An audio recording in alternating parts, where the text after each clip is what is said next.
Have you ever felt like you're stuck in a loop? You try a new get-rich plan, stocks, real estate, a new business idea. You get all this energy, and then, poof, you're right back where you started. It's super frustrating, right? Well, today, we're going to figure out exactly why that happens. Dear book lovers, welcome to another insight-packed book summary from Summarypedia. We're here to bring you more titles in less time. And if that feeling of being financially stuck sounds familiar, then you are in exactly the right place. In this episode, we're exploring the super important and practical lessons from Secrets of the Millionaire Mind by Harv Eker. This is a must-read for anyone who feels like they're just hitting an invisible wall with their money and are finally ready to get to the root of the problem. Okay, let's just pause on this for a second, because this right here, this is the core idea of the entire book. Eker's big argument is that we all have this subconscious money blueprint that's running the show. And if that blueprint isn't set for success, it doesn't matter what you do. You'll always end up back at your default setting. So, here's our game plan for today. We're going to break down what this blueprint actually is, how you can rewrite it, and then we'll get into the specific wealth files that separate the rich from everybody else. After that, we'll talk about practical actions, get to know the author, and finish up with the key takeaways. First things first, let's talk about your secret money blueprint. Eker calls this the inner game of wealth, and trust me, it's the foundation for everything. So what is this blueprint really? Well, think of it like a thermostat in your house. Let's say your financial thermostat is set to, $50,000 a year.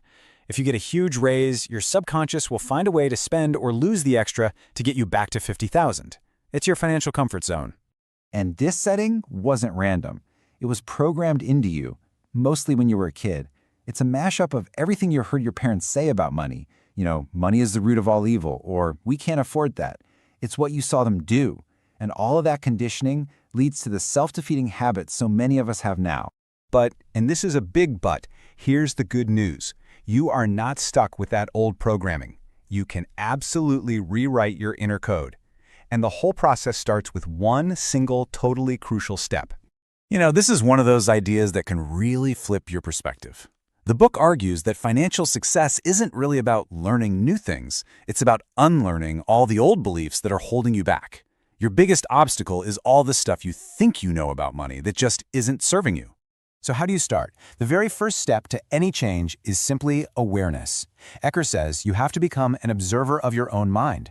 Just start noticing your thoughts, your fears, your habits around money. You can't change a program if you don't even know it's running. Okay, so once you're aware, it's time to install some new software. And this brings us to the real heart of the book, the 17 wealth files. These are the specific ways rich people think and act differently than poor and middle-class people. Let's dig into a couple of my favorites. This one is huge. Most of us are taught that you have to work hard for your money. You trade your time for a paycheck, and yeah, rich people work hard, but they have a different goal. They work hard so they can save and invest so that eventually their money is doing all the hard work for them. Oh man, this one is a total game changer. It's about scarcity versus abundance. A lot of people believe you have to choose. You can be rich or you can be a good, kind person. But rich people completely reject that idea. They ask, how can I have both? They want to be kind, loving, generous, and filthy rich. It just opens up so many more possibilities. All right, this all sounds great in theory, right? But how do you actually install these new wealth files into your brain and make them stick? Let's get practical. So Eker has this really powerful technique called declarations, and it's more than just positive thinking. A declaration is a formal statement that you intend to do or be something, and by putting your hand on your heart and touching your head, you're anchoring that intention with physical energy. You're literally helping to rewire your brain. And here is a perfect example. Just imagine saying this to yourself every single morning. I observe my thoughts and entertain only those that empower me. It's a statement that puts you back in the driver's seat of your own mind. It's an active choice to focus on what helps you succeed. Pretty powerful, right? And it's not just about what you say, it's about what you do. The book gives some super practical actions. Study the lives of wealthy people to understand their mindset.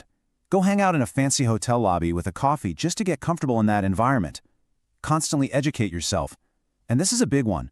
Track your net worth, because what gets measured gets managed. So you might be thinking, who is this Harv Eker guy? And why should I listen to him? Well, his own story is basically all the proof you need. Get this. Eker was not born rich. He used these exact same principles to go from totally broke to a millionaire in just 2.5 years.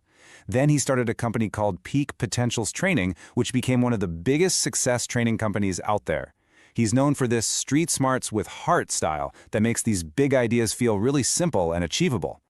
Okay, we've covered a ton of ground, so let's boil it all down to the most important things you need to remember from this book. So, to wrap it all up, your money situation is controlled by your subconscious money blueprint. If you want to change your financial results on the outside, you have to start by changing your mindset on the inside. Adopt the way rich people think. Make your money work hard for you and always believe you can have both. You do this through awareness, through declarations, and through consistent action. And never forget this last one. It's huge. Your income can grow only to the extent that you do. Thanks so much for watching. If this summary sparked a few ideas for you, we'd love it if you'd like, comment, share, and subscribe for more impactful book summaries from Summarypedia. We'll see you next time.